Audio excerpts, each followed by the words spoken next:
Guys শুধু হচ্ছে short short video তোমাদের সাথে শেয়ার করি, যার জন্য হচ্ছে আজকে একবারে কয়েকটা ভিডিও একসাথে নিয়ে চলে আসলাম।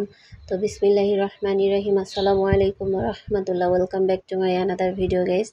তো আজ হচ্ছে ডিমের তরকারি শর্ট ভিডিও মেবি তোমাদের সাথে শেয়ার করা হয়েছে, বাট ফুল ভিডিওটা শেয়ার করা হয়নি, কারণ বর্তমান হচ্ছে হলো আমি একটু ব্যস্ত থাকি, আর সব মিলে হচ্ছে তোমাদের সাথে শেয়ার করতে পারি না। আর যদিও আমি এত ভালো মানে এডিট করতে পারি না, তারপরে যতটুকুন পারি বা নতুন হিসেবে তোমাদের সাথে ততটুকুনি শেয়ার করার চেষ্টা করি। তো ডিমের তরকারি রান্না করতেছিলাম, তো ভাবলাম যেহেতু ভিডিওটা আমার শর্ট হয়েছে, এত বড় লং করি নেই, তো এর সাথে কয়েকটা ভিডিও তোমাদের সাথে শেয়ার করি। যদিও ভিডিওগুলো শর্ট শর্ট তোমাদের সাথে শেয়ার করা হয়েছে, বাট ফুল ভিডিওটা তোমাদের সাথে শেয়ার করা হয়নি। তো শুরুতে ডিমটাকে সিদ্ধ করে কেটে নিলাম, তারপরে ডিমগুলোকে হচ্ছে ভেজে নিলাম। এরপরে পেঁয়াজ ব্রেস্তা করে দিয়ে দিলাম হচ্ছে আদা রসুন এবং জিরা বাটা।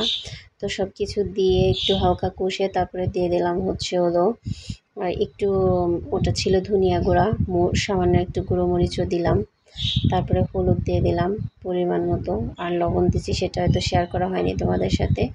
আর আলু দিয়ে হচ্ছে হলো আমি ডিম ভুনা করব। তো আলুটা আমি সিদ্ধ করে তারপরে একটু ম্যাশ করে দিয়ে দিলাম। এরপরে যখন ভালো মতো কষানো হয়ে গেছে দেন দিয়ে দিলাম ডিমগুলো।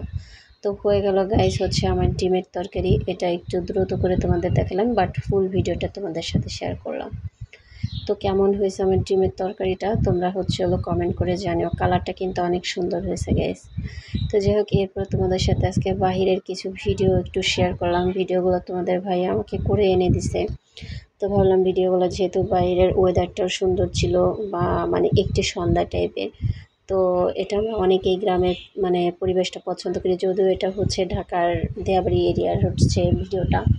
তারপর দেখতে খুব সুন্দর লাগছে বিদায় তোমাদের সাথে শেয়ার করলাম। মেট্রোতে বসে তোমাদের ভাইয়া ভিডিওটা করে নিয়ে আসছে।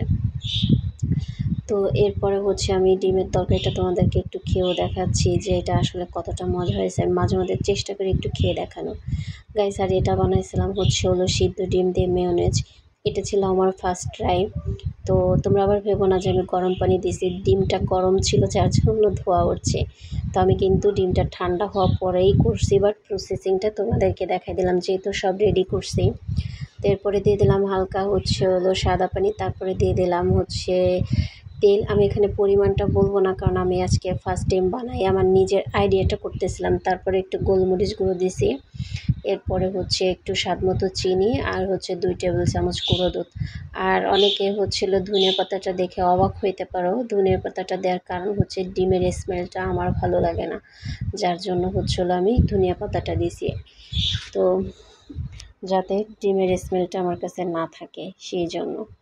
এই যে গাইস হয়ে গেল হচ্ছে আমার ভিন্ন স্বাদের মেয়োনেজ। যদিও মেয়োনেজের মধ্যে কেউ কখনোই, আমি অনেক বড় বড় ভিডিও দেখছি চ্যানেলের, কখনোই কেউ ধনিয়া পাতাটা ব্যবহার করে না। আমি মনে হয় ফার্স্ট টাইম, বাট তোমরাও ট্রাই করে দেখো, খুব ভালো হয়। চাইলে কেউ পুদিনা পাতাও ব্যবহার করতে পারো। যাই হোক গাইস, তো আমি মেয়োনিজটা খাচ্ছিলাম হচ্ছে ব্রেড দিয়ে। আর যেহেতু তখন ছিল হচ্ছে, যখন ভিডিওটা আমার করা তখন কাঁটা চামচ দিয়ে কলা ভাইরাল, তো যার জন্য আমি ভাবলাম কাঁটা চামচ দিয়ে যেহেতু কলা ভাইরাল, তো আমি মেয়োনিজ আর কলা দিয়ে হচ্ছে স্যান্ডউইচ বানিয়ে খাই। তো যেই কথা সেই কাজ, তো আমিও সেটাই করে পেলাম। যদিও কলা গুঁড়ো দুধ দিয়ে আমি এভাবে করে স্যান্ডউইচ অনেকবার বানাই খেয়েছি, আর এটা আমার চ্যানেলে শেয়ার করাও আছে। তো ভাবলাম আজকে একটু ভিন্নভাবে তোমাদের সাথে শেয়ার করি, যার জন্য হচ্ছে মেয়োনিজটা দেওয়া।